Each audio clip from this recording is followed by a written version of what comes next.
Well, hey everybody, it's Matthew, your friendly neighborhood technician. Just thought I'd make a video for you here out of Boise, Idaho. I'm actually just taking a few minutes this Sunday afternoon to work on my mentor's truck. Of course, my mentor pays me accordingly whenever he asks me to work on his vehicles that I have in storage over here. So I guess I can't complain too much now, can I? So what we have here is a 1996-1997 GMC Z71 1500 SLE. It's got the 350 Vortec engine in it, and the starter seemed to have gone bad on it. Now, some information about the starter on these GM vehicles, Chevy and GMC 1500s. I'm going to say from 95 to about 2000. Some of these older model GMC vehicles, the starters have to be shimmed. And shimmed in place. If you remove the factory starter and you replace it with the remanufactured one, then you have to shim it in place, and sometimes it can be hard to get it to shim up accordingly, and next thing you know, you start replacing starters and chewing up flywheels and all kinds of stuff. So one thing that we never do, my mentor and I, is we never actually replace the starters on these vehicles. We remove them and rebuild them and reuse the original starter in it, so that way we don't have to get into the whole mess of having to shim the starter up and all that other good stuff. So there's that. Now, I've been enjoying doing some video for you, and I'm still learning this new camera that I got going on here, and I noticed that when I don't do live video, I don't have any options to add like a flash or flip the camera around so you can see me. So that kind of stinks. But anyways, let's get on with this job here. So the first thing you want to do when you're replacing any kind of starter is you want to disconnect the battery, okay, especially the positive cable. That way, because obviously your positive battery cable runs down to your starter, and this way you don't cause any shorts by arcing the starter, touching a wrench to it and causing big sparks or anything like that. You have no juice running through there, so you're safe and you're good to go. Now, on the passenger side of the vehicle is where you're going to find the starter, and there is an access point through the fender well on the passenger side that you can get into. And really, the reason why they have this is so you can get in there, if you can see, right about where my finger's at. Those, not this line here, but where my finger's at back there, those are your wire connectors going up to your starter. And I'm just going to be honest with you, to get at them from here or underneath the vehicle, although they gave you this spot to get at them with, is really not easy, and it's not fun to do. So, as you can see, I've already got my socket in there. That's a 13 millimeter bolt that holds that bracket for the wiring harness in place. What I'm going to do is I'm going to remove that bracket so I can drop the starter down with the wires connected to it, and then work on it from underneath the vehicles to get those two wires disconnected, because I've found that sometimes you'll just end up wrestling it from this angle. So let's go ahead and do that first. See if I can get you set up here.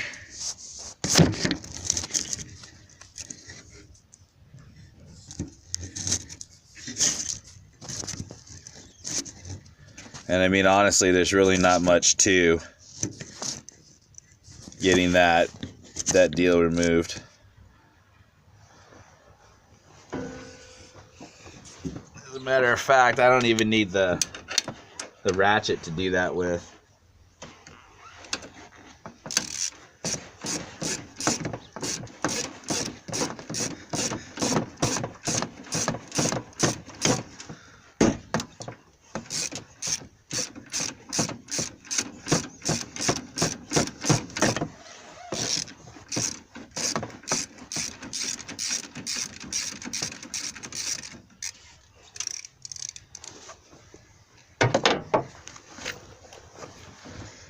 Alright, let's go down on the side here.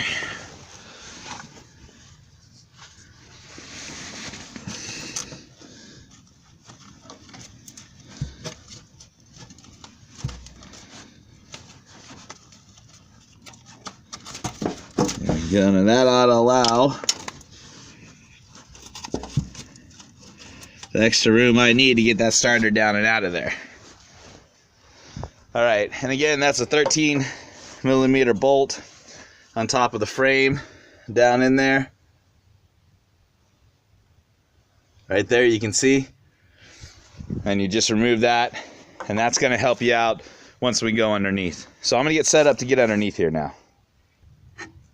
All right, let me see if I can get you set up. Okay, so you see where my flashlight is. We're now underneath the vehicle, laying under the front of it, looking towards the back on the passenger side, right up against the bell housing there.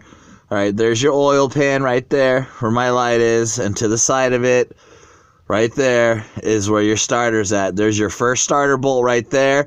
It'll be two 14 millimeter bolts. So I'm going to go ahead and move and get on that side to get that drop down out of there.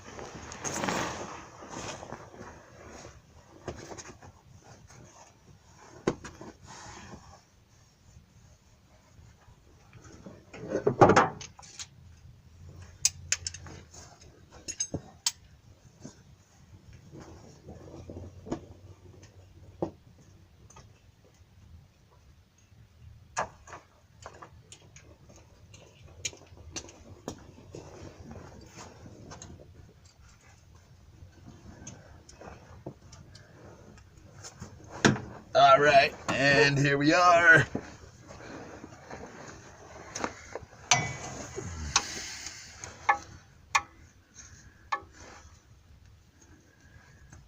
I really don't need this light, so hopefully you can see from where I'm at, where I'm going in here. Two 14 millimeter bolts, straight up shot. They shouldn't really be on there too tight, and they're not.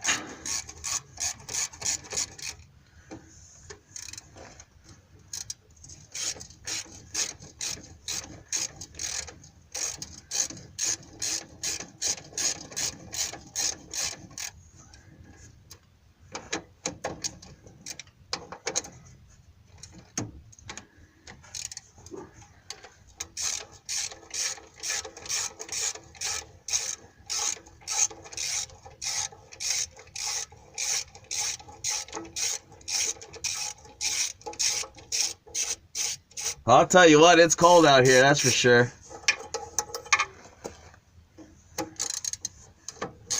Oh well. Could be 120 degrees versus 20 degrees, so, you know, you don't mind, it don't matter.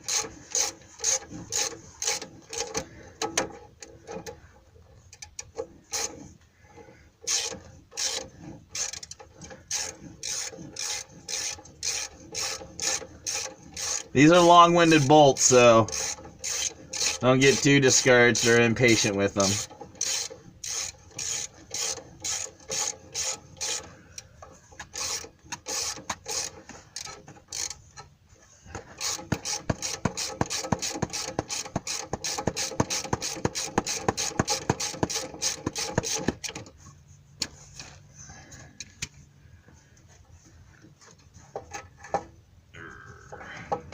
Come on out of there now.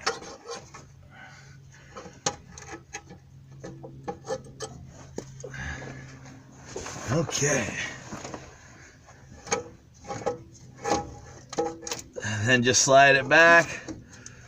And remember, you've got that extra room now that you made with the wire harness, so you can get in here a little bit easier. And get that disconnected. Let's take a look here. What do I want? I want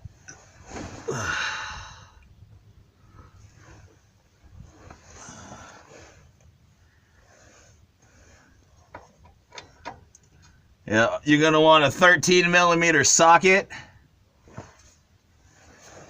and that's to get your main battery cable disconnected.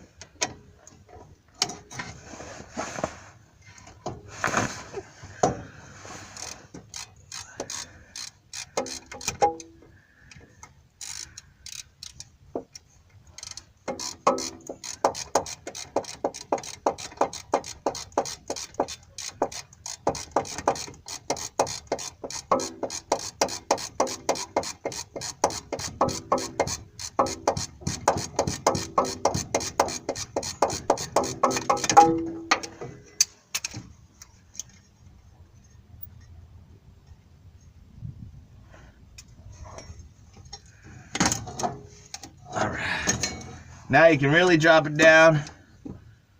And then you're going to want an 8mm.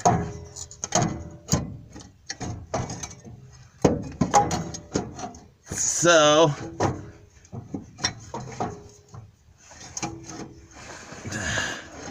I don't have an 8mm here with me.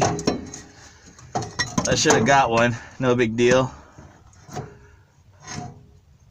I guess I'm just gonna let it hang there for a second. Alright, I gotta go get that 8mm ratchet that's up top.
Well, I just realized that one of my 8mm ratcheting wrenches broke, so that's never a good thing. Guess I'll have to get that replaced.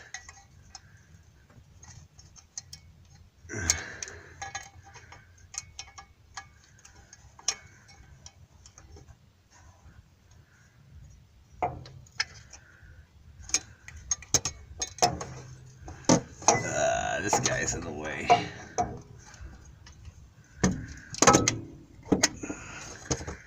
Go ahead and pull this heat shield off. Get it out of the way. There we go.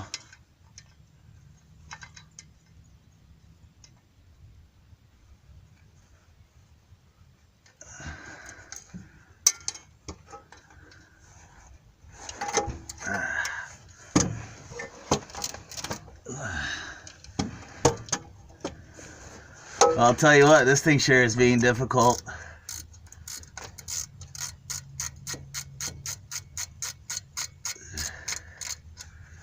I'll tell you what else is difficult, working upside down like this.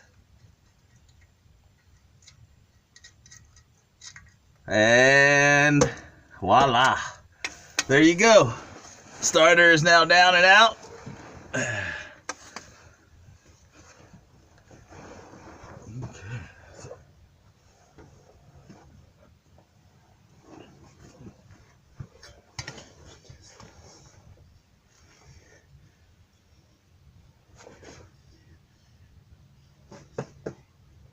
All right.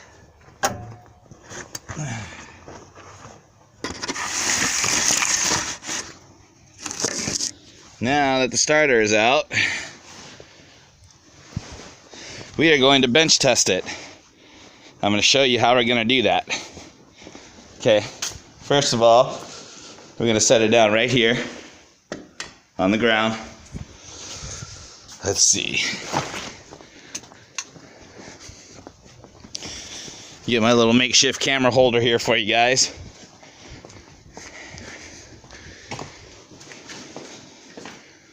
All right. And we are going to use a good battery. We're going to bench test it.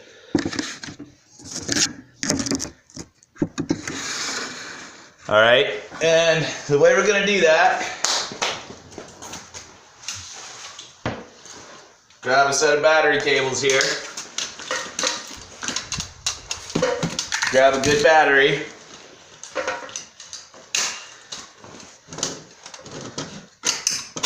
Remove the heat shield.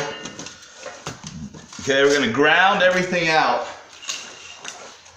We're going to connect positive to positive, negative to negative. We're going to ground out to the starter. Find you a spot on here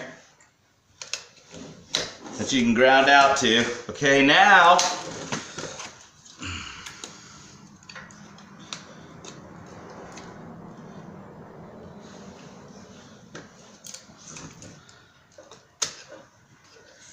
get you a good ground there. Okay, now you're going to touch the large one to the smaller one.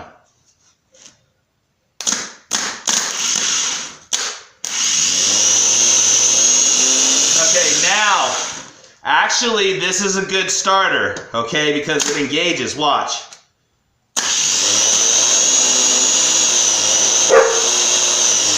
Okay, so that's a good starter. So it's not...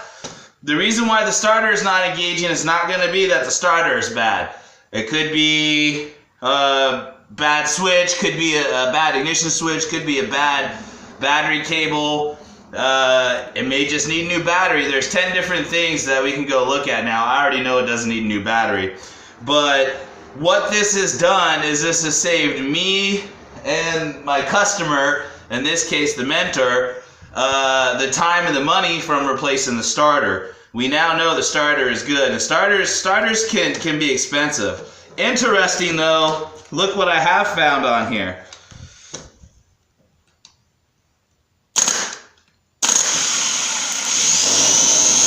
Starter is good, right? But this post, look at this post. This post is toast, look at that. So the solenoid is bad, so what we'll do is we'll pull this apart and we'll repair the solenoid. I just found why the starter is good, but it's got a bad post here and it needs to be repaired. It needs to be fixed. That actually may just do it right there.